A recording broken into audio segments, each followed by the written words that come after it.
What's up, guys? We're back. Another Cooking with Jim. And this time, we're going to be doing some beef barbacoa, you know, from Chipotle and such. But I have myself right in front of me, like a bunch of spices. So I'm going to show you what I'm going to put in this, and we'll go from there. First on the menu, we got some of that smoked paprika. I mean, I'm just going to use the rest of this. I think that's, it's a little bit. We'll call it good. Just, you know what, screw it. Top off. Yeah, I get that top in there. Nice paprika. And next up, you know, we got that old chili powder. You know, we're gonna frickin' say, no. Do this.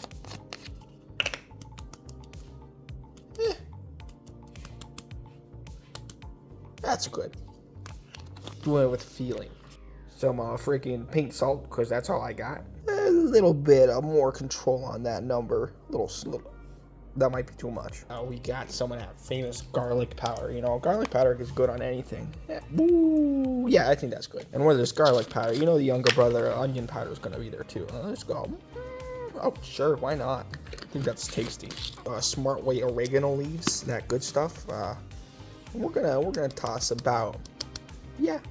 Some kids smoke this stuff, but I wouldn't recommend it. I don't think that's good for you. So, whoa.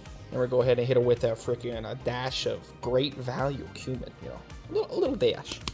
Yeah, I got this big Great Value table ground black pepper, so I'm just gonna use that. You can use fresher stuff, but we got what we got. I'm thinking that's good. Well, yeah, a little spicy. And let's make it actually spicy with some of this freaking cayenne red pepper. You know. Little bit of heat action in there. Oh, we gotta be careful though. We don't wanna burn ourselves. Like, that might be a little much, but I think that'll work. And we're gonna go ahead and give this number an old mixer-rama. Whisk it up with the old fork-o-matic. No problemo there, Mr. Krabs. Ooh, whoa, look at that. That's some spice. And we got our freaking choice beef chuck roast. Meat is expensive, so I'd recommend getting this on sale when you do this, and plan around getting things on sale, because this day in economy kind of sucks, man. 22 bucks for some beef. Woo. Now what I'm gonna do is I'm just gonna do a little sprinkle action, you know, kind of little sprinkle number on here. Not use the whole shabama lama. Kind of work it in there, work some magic on that little bit of meat. Gonna enjoy it as much as I can for 22 bucks. Tell you what, a little sprinkle, a little salt bay action, whoa, all over the table. And make sure you hit the back side, and if you got any extra, the sides. Oh, we're gonna have some extra. Perfect. Gotta rub that over, massage that in. Look at that meat, that's looking nice. Yeah, and just use up the rest of the spice. Cover up any weak points in your spice allocation, you know. But yeah, once you're done, you should have some meat looking somewhat like that. All right, so what we're gonna do is we're gonna take some just some good old canola oily, and oil. So again, let me just put a dash in here, little dash action. Yeah, we're not deep frying here, just a dash. Now we're gonna go ahead and freaking press start on this, and we're gonna bring this to a number 9, which is the brown and sear, which is a wonderful setting, let me tell you. All right, now that oil heated up, we're gonna take our little slab of meat here and plop it in there. Start getting a nice little brown in action, and I'll check back in once it starts browning. While that thing was browning, I prepared some sliced onions. I used 2 kind of smallish ones. I got my can of Rotels, a classic, and some green chilies as well. And we're also going to use some of this apple cider vinegar, a little bit of raw honey, and salt and pee-pee. So there we go. Alright, she's been going at it for a minute. We'll turn her over. Oh boy, I'm seeing some Maillard reaction there. Ooh, that's some nice Maillard reaction. A little browning of the meat. Getting that flavor flavor. Very nice. I can smell it. Oh, this is smelling very fragrant. As the ancient barbacoans used to say, it's like a clam on Christmas. Very nice. Alright, now that this old Maillard reaction has done its duty, we are going to update the settings on the Instapot.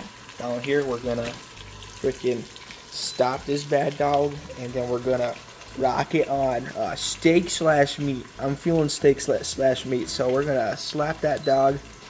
Freaking P05, looking good, Carl. And press start there.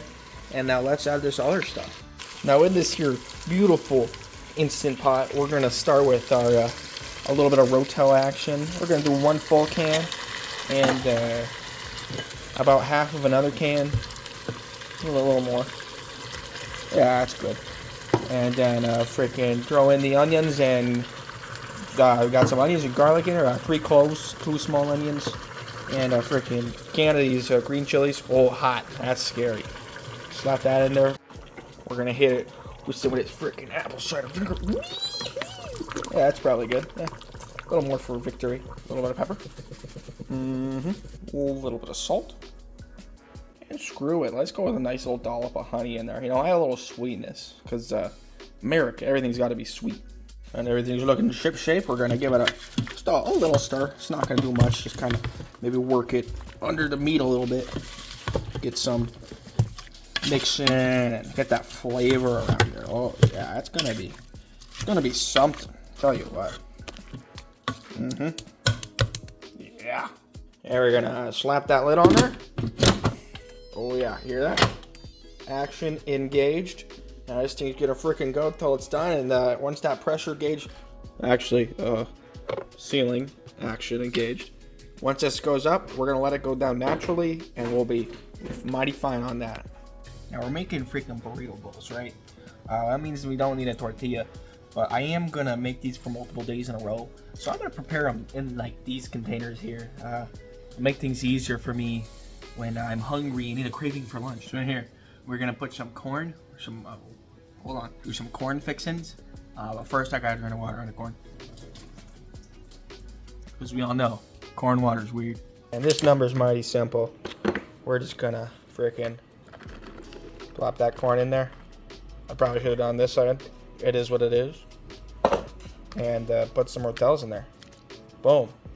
It's like budget pico. After some further consideration, why not add a little flavor to the corn? So we're gonna kind of cook it up in this here container with them Rotels. So take it straight from here, right in there. And heat it up, get a little warm, add a little salt and pepper. And unify the flavor of it, right? Get a little more flavor profile out of that corn. And I keep crouching down like this. My phone's on a paper towel holder, so that's what's going on, if you're wondering. But I'm also gonna do some rice in the rice maker.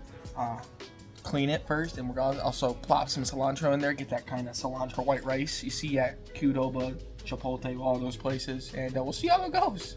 Oh yeah, look at that corn. I put some salt and pepper in there, and of course, like I said, garlic powder is good and everything, so I put some garlic powder in there. Gonna get this a little warmer, and it should be good. Oh yeah, I'm calling that good in the old corn department. It's all nice, heated up. Gonna let it cool down back in its old little home over here. And yeah, it should be good. Whoa, steamy. Alright, we got this. We'll clean that there rice. It's looking pretty clean. Not as cloudy of water. That's good enough for my government work. And so we'll fill it up the old rice measurement system, you know, put a knuckle in there. That's a little too much water. Let's see.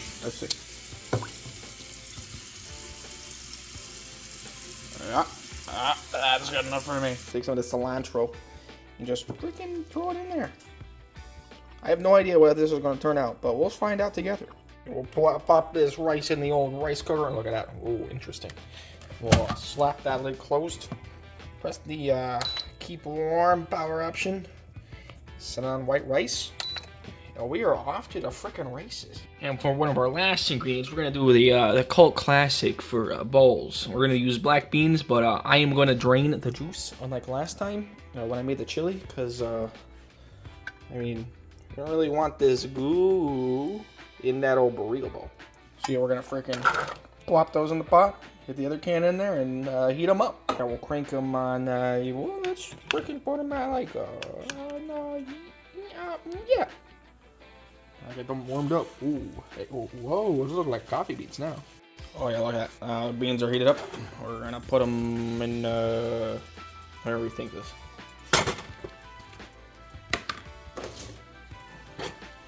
them in here. Oh yeah. Oh. You in a sauna? I'm in a sauna. Yeah, so this is what we got for our our put together here. We got our beans, we got our corn, a little cheese, sour cream, and I'll prep some lettuce. I'll do it closer to the end so it doesn't get all brown and gross. Ooh, you can't forget the freaking salsa on there, right? So we got 3 chilies gourmet salsa. That's for me, because it's more Weenie Hut Jr. mild. And for the misses, we got hot roasted red salsa. Arriba. That's how you know it's exciting. I just noticed something. Freaking look at these. Look at these beans. Just like our toes. Freaking pretty good. All right, that rice here just finished. So let's see. Okay, that's interesting. We'll give it a little mix up and see if it resembles more of what we're thinking. Hey, look at that. That kind of looks like the rice you get at freaking Chipotle. Nice. Oh yeah. All right, yeah. Barbacoa just finished up. Let's take a look. Oh yeah. Well, the meat didn't quite shred, so we're just gonna slice it up into some sections, and we'll kind of reduce this the sauce here and drizzle it on top like whoosh. Be nice. Barbacoa juice. Nice. All right, reduce that sauce, so now it's a little bit thicker, a little less liquido in there. I'm gonna take up our sliced up barbacoa, slap that back in there, get some more juices into it. See if I can do this one-handed. Oh, like a proverbial glove. Very nice. Give it the old mix around. Ooh, that's good meat right there. You're gonna get me 2 scoops of that without getting charged $5. Right, it's time for we're gonna assemble these bowls. First up, we got the rice. Then we got the beans. Corn. Ooh, that's some color. That barbacoa. A little bit of salsa. Sour cream. Some lettuce. And last but not least, some of that Mexican blend shredded cheese. Woo! Well, if you made it this far, freaking A, thanks for watching. Appreciate it. We'll do a little bit of that taste test. We got a nice little chunk of barbacoa, rice, beans, a little bit of everything. Look at that. Ooh, nice.